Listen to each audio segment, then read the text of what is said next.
Alors bonjour à tous, aujourd'hui nous continuons notre lecture de la Bible à la lumière de la tradition de l'Église et nous en sommes rendus au psaume chapitre 59.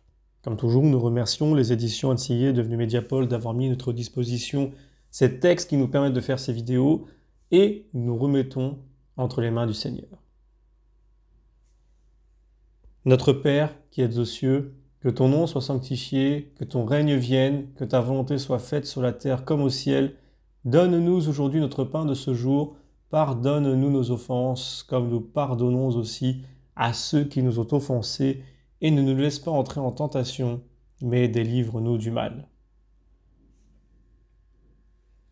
Également, nous nous remettons entre les mains de notre Mère bienveillante, la Vierge Marie. Je vous salue Marie, pleine de grâce, le Seigneur est avec vous. Vous êtes bénie entre toutes les femmes, et Jésus, le fruit de vos entrailles, est béni. Sainte Marie, Mère de Dieu, priez pour nous pauvres pécheurs, maintenant et à l'heure de notre mort. Amen. Également, nous faisons toujours cette demande spécifique à l'Esprit Saint qu'il corrige en nous les erreurs éventuelles qui peuvent provenir de notre cœur. Également, donc nous commençons la lecture du premier verset.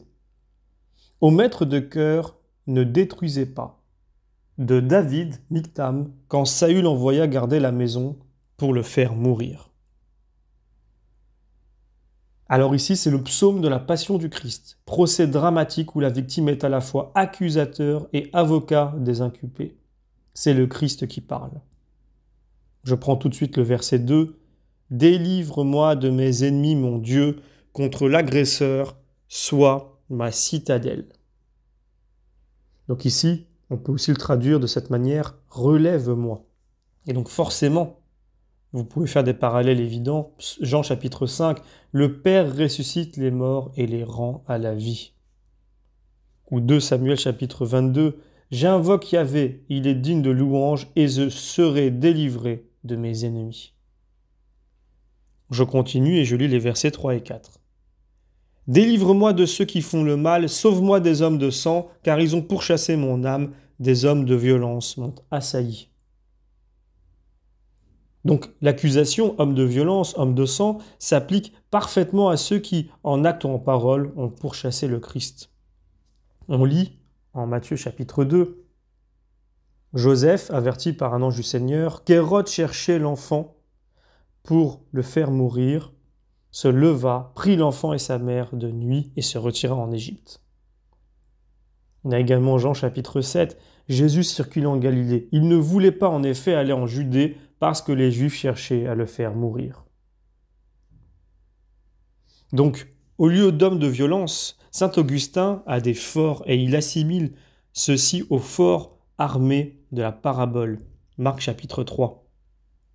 En antithèse, il montre le Christ qui s'est rendu faible pour nous sauver, donc faible jusqu'à la mort afin de rassembler Jérusalem sous ses ailes comme la poule rassemble ses poussins.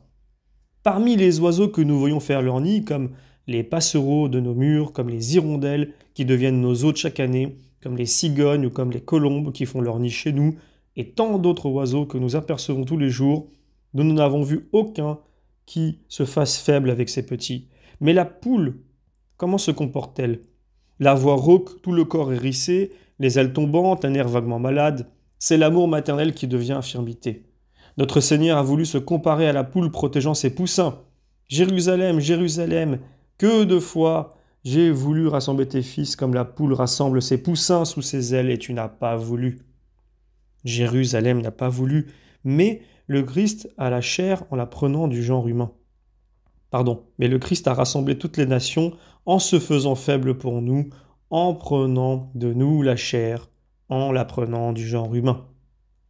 Il a été crucifié, méprisé, souffleté, flagellé, suspendu au bois, percé par la lance.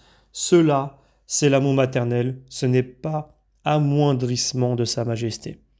Se faisant tel et pour cela méprisé, et pour cela pierre de scandale, pierre sur laquelle on bute, et beaucoup s'y heurtèrent, étant-elle donc, bien qu'il eût assumé la chair sans contracter le péché, il devient participant de notre infirmité, non de notre iniquité, du seul fait qu'il communiait à notre infirmité. Je continue, je prends le verset 5. Sans qu'il y ait en moi offense ni péché, sans que j'aie fait le mal, Seigneur, ils accourent et restent là. Réveille-toi, viens à ma rencontre et vois.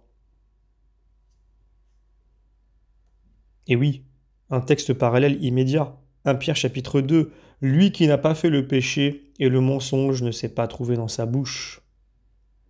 Oui, Athanase cite ce passage également et Théodoré cite le même texte et ajoute « Cela ne peut s'appliquer qu'au Christ ». Le Christ lui-même dans Saint Jean, « Qui d'entre vous me convaincra de péché ?» Le prince de ce monde vient et en moi il n'a rien. Et donc, forcément, nous avons aussi le verset 5c, donc ils accourent et restent là, qui est proche de d'autres passages, notamment Psaume 17. Ils marchent sur moi et m'entourent, leurs yeux cherchent comment m'abattre. Psaume 22, le parti des méchants m'assiège, ils me considèrent, ils m'inspectent. Et le passage réveille-toi, viens à ma rencontre et vois, on peut le rapprocher aussi de Psaume 44. Réveille-toi, pourquoi dors-tu, Seigneur? Psaume 35, réveille-toi pour mon jugement. Et donc, vois, Seigneur, et tu le vois, toujours dans le Psaume 35. Je lis maintenant le verset 6.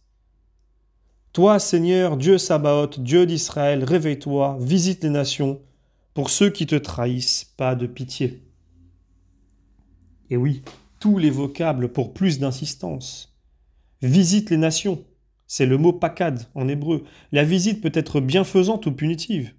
Ici, que ce soit Saint Cyril d'Alexandrie, Théodoré, Augustin, Athanase, interprètent de la manière suivante une visite de grâce pour apporter la bonne nouvelle aux nations. Donc, on voit que réveille-toi, visite les nations, prépare le verset 7, où il est dit « Ils reviendront le soir, gémiront comme des chiens et feront le tour de la ville ». C'est un verset très important qui joue le rôle de ce que les anciens auraient appelé le cœur des prophètes. Par sa présentation, sa manière incisive et par les places qu'il occupe, divisant le discours en 3 fragments, il laisse déjà entrevoir la sentence, qui sera retour en grâce moyennant pénitence. Les ennemis sont évidemment ceux qui ont fait mourir le Christ. Saint Paul est le témoin parfaitement impartial. Il est juif, il aime son peuple, et cependant, il dirige son apostolat vers les nations. Dans ce qui pourrait être un pur réquisitoire contre les inculpés, il établit le juste rapport entre juifs et gentils. En Romains chapitre 10, il s'adresse aux Juifs et cite Moïse. « Je vous rendrai jaloux d'un peuple insensé, je vous mettrai en colère. » Puis en Isaïe, « J'ai été trouvé par un peuple qui ne me cherchait pas. » Puis en Romains chapitre 11, « Dieu a-t-il rejeté son peuple? Loin de là. Je me suis réservé 7000 hommes qui n'ont pas courbé le genou devant Baal. » L'aveuglement est tombé sur Israël en partie jusqu'à ce que la plénitude des nations soit rentrée et suivant ce plan, tout Israël sera sauvé. Romains chapitre 11. Je continue et je lis le verset 7. Ils reviendront le soir, gémiront comme des chiens et feront le tour de la ville. Donc le soir du monde est une locution comprise de tout interlocuteur. Ils gémiront comme des chiens. À la fin du psaume, il y aura une note spécifique que nous lirons sur les chiens. Dans l'Ancien Testament, ils ne sont généralement pas bien notés, sauf exception. Et ils feront le tour de la ville. Leur ville, c'est le deuil des Juifs. Ils perdront leur cité sainte et dispersée, et ils n'auront plus ni temple, ni royaume, ni prophète. Je lis le verset 8. Le défi jaillira de leur bouche, comme un glaive entre leurs lèvres. Qui nous entend? Un glaive entre leurs lèvres. Saint Augustin dit, c'est le cri de la foule hurlante, crucifie-le. Qui nous entend? Le livre de la sagesse répond. Une oreille jalouse écoute toute chose, quelques mots qu'on chuchote ne lui sont pas cachés. Gardez-vous donc du murmure mauvais, retenez vos paroles médisantes. Un mot dit en secret ne tombe pas à vide, mais la bouche menteuse tue l'âme. Je continue et je prends le verset 9. Et tu riras d'eux, toi, Seigneur, tu te moqueras de toutes les nations. Il y a des textes parallèles. Sagesse 4, ils mépriseront, mais le Seigneur se rira d'eux. Psaume 2, il rit celui qui trône au ciel. Je continue et je lis le verset 10. Ma force, c'est toi que j'attends, car toi, mon Dieu, tu es ma citadelle. Donc, ici, saint Augustin dit « C'est en toi, Seigneur, que je suis fort. Ils sont tombés les forts qui n'ont pas appuyé sur toi leur force. Je ne m'éloignerai pas de toi, je garderai ma force en l'appuyant sur toi. » Saint Paul dit « Je suis fort en celui qui me fortifie. » Je continue avec le verset 11. « Mon Dieu, son amour me prévient, par lui je verrai de haut mes ennemis. » Son amour me prévient. Néhémie, dans la pureté de son cœur, rapporte à Dieu tout le succès de sa difficile entreprise. Le roi acquiesça ma demande parce que la bonne main de mon Dieu était sur moi. Maintenant, ô Dieu, fortifie-moi. Je continue avec le verset 12. Ne les tue pas, de peur que mon peuple n'oublie, qu'ils deviennent des errants devant tes armes, prosterne-les, Seigneur, mon bouclier. Ne les tue pas. Pour la seconde moitié du stick, il y a discussion. La version la plus chargée de sens est « Ne les tue pas de peur que les peuples m'oublient ». Et donc à la fin du psaume, je lirai un passage sur l'économie divine par laquelle le peuple juif reste comme témoin de Dieu à travers les âges et de toutes les nations. Ce sera dans la prochaine vidéo. Saint Augustin, je vais le citer pour ce passage. « Que le peuple juif demeure. Certes, ils ont été vaincus par les Romains, leur cité a été détruite, mais ils restent. Tous les peuples qui ont été vaincus par les Romains sont appelés Romains. Mais les Juifs demeurent avec leurs signes. Ils n'ont pas été vaincus au point d'être absorbés par les vainqueurs. Ce n'est pas sans raison que Dieu posa sur Caïn, meurtrier de son frère, un signe pour que nul ne le tue. C'est ce signe que portent les Juifs. Ils gardent des restes de leur loi, ils sont circoncis, ils observent le Shabbat, ils immolent la Pâque, ils mangent les azimes. Ils sont juifs, ils n'ont pas été supprimés, ils sont nécessaires pour les gentils qui croient. Dieu a voulu que les juifs demeurent et qu'en même temps, la multitude des chrétiens grandisse. Les juifs demeurent, certes, on les rencontre dans toutes les nations, et ils sont juifs, ils n'ont pas cessé d'être ce qu'ils étaient, ils gardent la loi, ils gardent les prophètes. Également, nous lisons qu'ils deviennent des errants. C'est la suite du rapprochement avec Caïn. Et donc, nous avons lu un passage de saint Augustin à ce sujet. On peut aussi citer donc psaume 95, « Peuple d'errants, cœur d'égarés ». Je continue et je lis les versets 13 et 14. « Pour le péché de leur bouche, le blasphème de leurs lèvres, qu'ils soient pris dans leur orgueil, pour l'anathème et le mensonge qu'ils ont proférés, consume-les dans ta fureur, consume-les qu'ils ne soient plus, ils sauront que Dieu règne en Jacob et jusqu'aux extrémités de la terre. » Donc les péchés de leur bouche, le blasphème de leurs lèvres. Les ennemis du Christ dirent « C'est par Belzébul, le prince des démons, qu'il chasse les démons. » Ils appelèrent Jésus ce séducteur, et toutes leurs paroles impies qu'on trouve dans l'Évangile. Anathème, mensonge.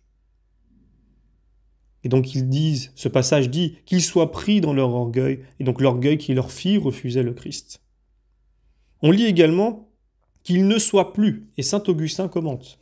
Ils ont cru avoir tué le Christ dans sa lignée, mais ensuite ils ont vu les chrétiens se multiplier, qu'ils consentent donc à être l'un des deux murs qui sont unis par la pierre d'argile. Ainsi ils ne seront plus dans leur orgueil, et la pierre angulaire exultera dans la miséricorde. Et également le passage dit « Ils sauront que Dieu règne en Jacob ». Eh bien, c'est l'annonce d'un Rédempteur. Et pour Sion viendra un Rédempteur pour ceux de Jacob qui se détournent du péché. Isaïe 59. Premier retour, Actes chapitre 2. Hommes de Judée, soyez attentifs à mes paroles. Il arrive ce qu'a prédit le prophète Joël. Également en Actes chapitre 2, les Juifs furent pénétrés de componction dans leur cœur et ils dirent à Pierre « Que ferons-nous, frères ?» Et ensuite, ceux qui accueillirent la parole furent baptisés, 3000 âmes environ. Et saint Paul a rencontré dans le monde Aquila et Priscille qui crurent à la parole, Apollos qui la répandait déjà et d'autres encore. Je lis maintenant le verset 15. « Ils reviendront le soir, gémiront comme des chiens et feront le tour de la ville. » Et donc ils reviendront le soir, c'est la bonne espérance. Les deux sticks suivants rappellent que la pénitence précédera le retour. Et je termine avec le verset 16. Et pour Sion viendra un Rédempteur pour ceux de Jacob qui se détournent du péché. Pardon, je vous ai lu Isaïe 59, Donc je vous lis le verset 16. Qu'ils errent quêtant la nourriture, s'ils ne sont rassasiés, ils murmurent. Donc après le second cœur, le réquisitoire reprend. S'ils ne sont rassasiés, ils murmurent. Le peuple murmura dans le désert. Qui nous fera manger de la viande? Également en psaume 78. Là, nous avons lu Nombre 11. Peut-il aussi donner du pain, servir de la viande à son peuple? Recommencèrent à tenter Dieu, exaspérant le Saint d'Israël. Et donc Deutéronome 8 répond ou prévient. L'homme ne vit pas seulement de pain, ce qui sort de la bouche de Yahvé, voilà de quoi l'homme vit. Donc, n'ayant plus de prophètes, il souffre la fin du verbe prophétisé par Amos. Amos chapitre 8. Voici que des jours viennent, oracle d'Adonai Yahvé, où j'enverrai la faim sur la terre, non pas une faim de pain, mais une soif d'eau. Mais la soif d'entendre des paroles. Donc, excusez-moi, je relis. Non pas une faim de pain, non pas une soif d'eau, mais la soif d'entendre les paroles de Yahvé. Ils sont errants de la mer à la mer, iront çà et là, de l'Aquilon à l'Orient, pour chercher la parole de Yahvé, ils ne la trouveront pas. En ces jours-là, les belles vierges et les jeunes gens mourront de soif. Je termine avec les versets 17 et 18. Mais moi, je chanterai ta force, je crierai au matin ton amour. Oui, tu t'es fait ma citadelle et mon refuge, le jour de ma détresse. Ma force, je chante pour toi. Mon Dieu, tu es ma citadelle. Mon Dieu, ma miséricorde.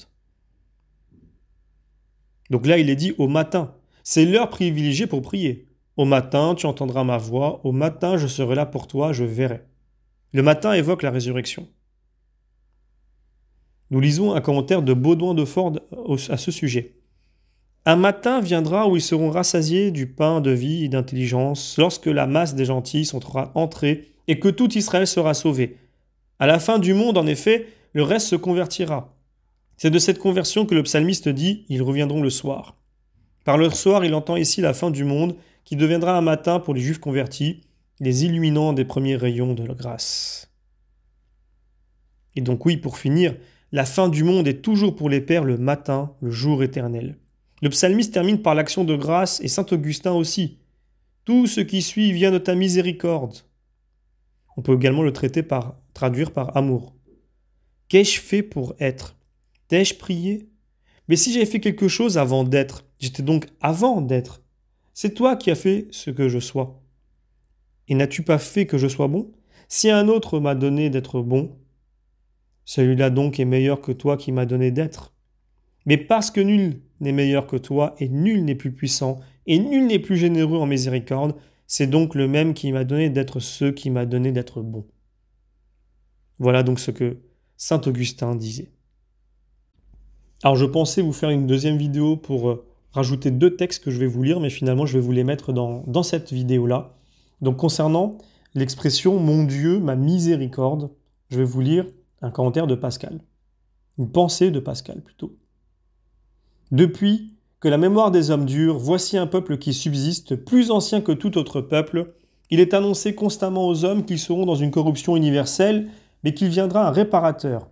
Un peuple entier le prédit avant sa venue, un peuple entier l'adore après sa venue. Ce n'est pas un homme qui le dit, mais une infinité d'hommes, et un peuple entier prophétisant et fait exprès durant 4000 ans. Leurs livres dispersés durant 400 ans. Plus vite je les examine, plus j'y trouve des vérités. Ce qui a précédé, ce qui a suivi, et cette synagogue qui l'a prédit. Enfin, eux sans idole ni roi, misérables et sans prophète qui le suivent, et qui étant les ennemis des prophètes sont d'admirables témoins pour nous de la vérité de ces prophéties, où leur misère et leur aveuglement même sont prédits. Je trouve cet enchaînement, cette religion toute divine dans son autorité, dans sa durée, dans sa perpétuité, dans sa morale, dans sa doctrine, dans ses effets, et les ténèbres des Juifs effroyables et prédites. Donc, il cite plusieurs passages, notamment Isaïe 29, « Le sceptre étant encore entre les mains du premier usurpateur étranger, le bruit de la venue de Jésus-Christ. Aussi, je tends les bras à mon libérateur qui, ayant été prédit durant 4000 ans, est venu souffrir et mourir pour moi sur la terre, dans les temps et dans toutes les circonstances qui ont été prédites, et, par sa grâce, j'attends la mort en paix, dans l'espérance de lui être éternellement uni, et je vis cependant avec joie, soit dans les biens qu'il lui plaît de me donner, soit dans les maux qu'il m'envoie pour mon bien, et qu'il m'a appris à souffrir par son exemple. Les sages qui ont dit qu'il n'y a qu'un Dieu ont été persécutés, les Juifs haïs et les chrétiens encore plus. Ils ont vu, par lumière naturelle, que s'il y a une véritable religion sur la terre, la conduite de toute chose doit y tendre comme à son centre. Toute la conduite des choses doit avoir pour objet l'établissement et la grandeur de la religion. Les hommes doivent avoir en eux-mêmes des sentiments conformes à ce qui nous enseigne. Et enfin, elle doit être tellement l'objet et le centre où toute chose tende que qui en saura les principes puisse rendre raison de toute la nature de l'homme en particulier et de toute la conduite du monde en général. La religion chrétienne consiste proprement au mystère du Rédempteur qui, unissant en lui les deux natures, humaine et divine, a retiré les hommes de la corruption du péché pour les réconcilier à Dieu en sa personne divine. Elle enseigne donc ensemble aux hommes ces deux vérités, et qu'il y a un Dieu dont les hommes sont capables, et qu'il y a une corruption dans la nature qui les rend indignes. Il importe également aux hommes de connaître l'un et l'autre de ces points, et il est également dangereux à l'homme de connaître Dieu sans connaître sa misère, et de connaître sa misère sans connaître le Rédempteur qui l'en peut guérir. Une seule de ces connaissances fait ou la superbe des philosophes qui ont connu Dieu et non leur misère, ou le désespoir des athées qui connaissent leur misère sans Rédempteur. Et ainsi, comme il est également de la nécessité de l'homme de connaître ces deux points, il est aussi également de la miséricorde de Dieu de nous les avoir fait connaître. La religion chrétienne le fait, c'est en cela qu'elle consiste. Qu'on examine l'ordre du monde sur cela et qu'on voit si toute chose ne tente pas à l'établissement des deux chefs de cette religion. Jésus-Christ est l'objet de tout et le centre où tout tend. Qui le connaît la raison de toute chose. On peut donc bien connaître Dieu sans sa misère et sa misère sans Dieu, mais on ne peut pas connaître Jésus-Christ sans connaître tout ensemble et Dieu et sa misère. Et un petit mot pour finir sur les chiens, puisqu'on sait que la plupart du temps, le mot chien est péjoratif dans l'Écriture. C'est une injure souvent qu'on lance. On la retrouve à plusieurs endroits, notamment Apocalypse 22, dehors les chiens. On retrouve également en Matthieu 7, ne donnez pas les choses saintes aux chiens. Proverbe 26, comme un chien qui retourne à son vomissement, etc. D'ailleurs, analogiquement, ces juges sont des loups du soir qui ne laissent pas un os pour le matin. On lit ça dans Sophonie chapitre 3. On retrouve également des récits affreux sur les chiens, notamment l'histoire de Jézabel. On retrouve également d'autres histoires où des chiens sont malheureusement au centre d'un grave événement.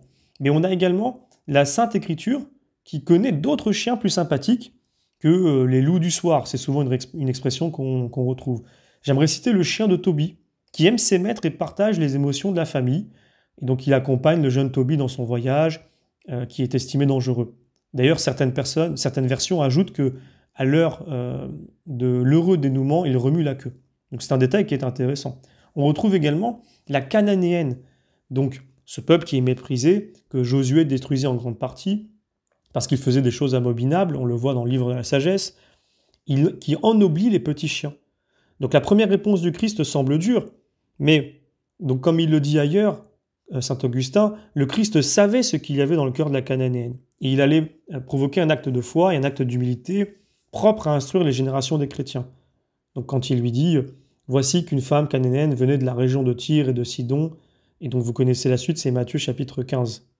Donc même quand il dit qu'il n'est pas bon de prendre le pain des enfants et de le jeter aux petits chiens, évidemment, il faut le comprendre dans le sens spirituel. C'est simplement pour terminer en indiquant que la Sainte Écriture n'oublie pas de mettre en avant aussi cette petite bête que beaucoup ont en animal de compagnie, dont moi-même. Et donc forcément, on sait à quel point ils sont précieux dans notre quotidien. Voilà, donc je vous remercie de m'avoir suivi pour cette vidéo et je vous donne donc rendez-vous pour le psaume chapitre 60.